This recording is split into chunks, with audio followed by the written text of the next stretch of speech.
Veliki pozdrav svima, ja sam Sarpi, vi gledate Sarpi TV. Evo, konačno kada su se ispucali svi plaćeni youtuberi, konačno da uzem i ja da radim neku recenziju ovog telefona.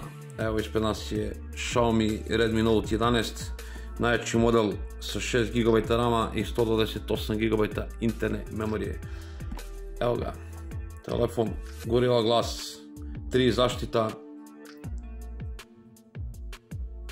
Ima ravan ove frame-ove ivice, to mi se jako sviđa. Ima plastična leđa, ima stereo zvuk, ima mjesta za dve SIM kartice plus proširenje za memorijsku karticu i ima 3,5 mm. Ima infracrveni senzor, težak je 179 grama, AMOLED ekran mu je 90 Hz osvježavanja, 6,43 inča, 1080 x 2040 piksela, 20:9 njegov ratio. Šta bi još čekao u ovom telefonu? Da, ima IP53 certifikat protiv prašine i prskanja. Evo, kao što ste vidjeli, Always On nema klasičan, nego ima ovaj bedni o trajanju 10 sekundi. Xiaomi, zašto Xiaomi? Ispod Poco F3 nijedan Xiaomi već godinama nema pravi Always On display, nemam pojma zašto. Što se tiče nekih specifikacija još da kažemo da ga pokreće Android 11, opet zašto Xiaomi kada je Android 12 već uveliko tu. Ima Android 11, pokreće ga njegov MIUI 13, evo da pogledajte kako njegove iznutrice rade, šta ima u njemu, evo pogledajte, to je taj rad. Pokreće ga procesor Snapdragon 680 koji je 4G procesor, izrađen je u 6 nanometara. Ima Adreno grafički čip od Adreno 610, a prethodni je imao 612, čini mi se. Zanimljivo. Brzina interne memorije mu je UFS 2.2. Selfie kamera mu je 13 megapiksela. Glavna kamera 50 megapiksela, prethodni je imao 48 megapiksela. Ultrawide 8 megapiksela i prethodni je imao 8 megapiksela. Ima još 2 megapiksela makro i 2 megapiksela senzor dubine. Baterija mu je 5000 mAh, u kutiji ima, da ne vadim sad, punjač kao i prošli od 33 W. Posle 2 sata druženja s ovim telefonom, evo sad ćemo konkretno da pokažemo koliko se ja družim s ovim telefonom, evo pokazat ćemo da nema laži, nema prevare, u stvari evo 2 sata i 25 minuta ja se družim s ovim telefonom. Ubacio sam dve moje SIM kartice, ubacio sam nalog, evo da vam pokažem Play Store i ludilo mozga. Prvi problem gdje se ja susrećem s ovim telefonom, on treba da ažurira aplikacije koje su već ubačene fabrički.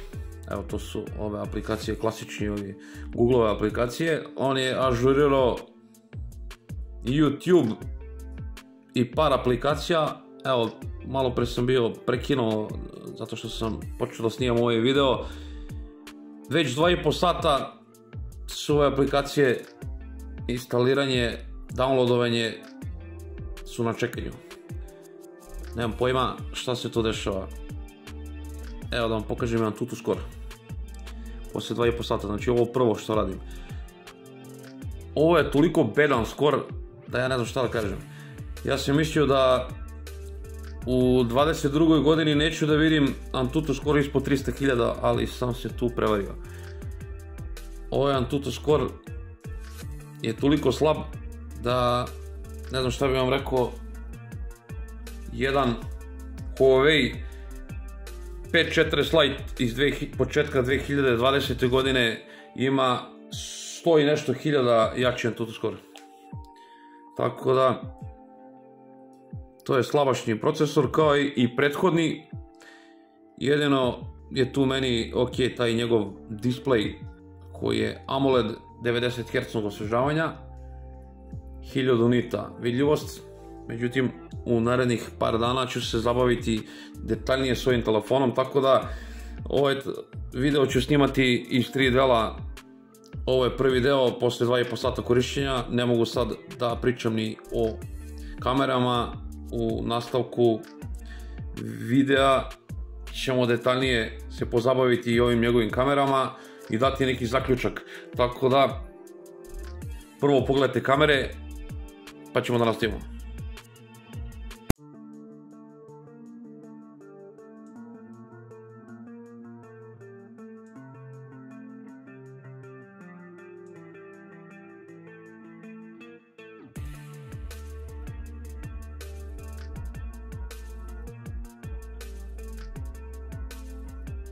Evo snima njegova selfie kamera. Da vidimo kako to izgleda. Namjerno neću snimam lice zbog moje privatnosti, ali evo. To je to, pogledajte ove oblake. Imaju i ćelu. Taj rad. Snima Redmi Note 11, glavna kamera.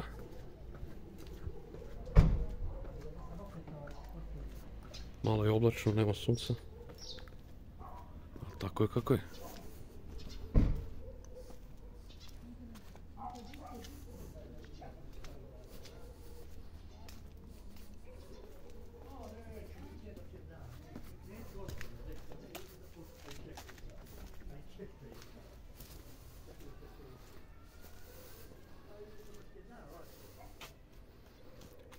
To je to.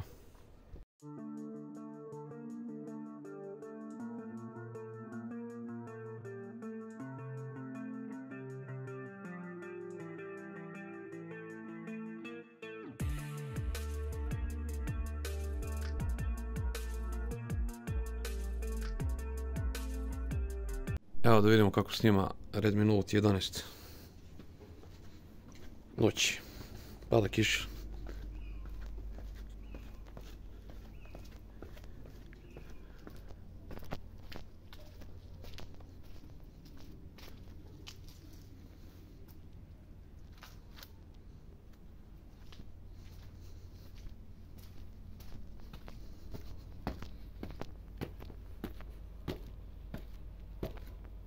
To je to.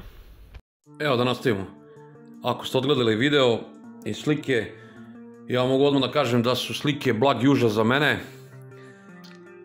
Što se tiče gaminga, evo u nastavku pogledajte kakav je gaming i da se zahvalim mom prijatelju Mobil Freaku koga zanimaju igre i testovi, neka ga zaprati Mobile Freak pa neka pogledaju jer ću pozajmiti jedan delić njegovog videa. Pa pogledajte.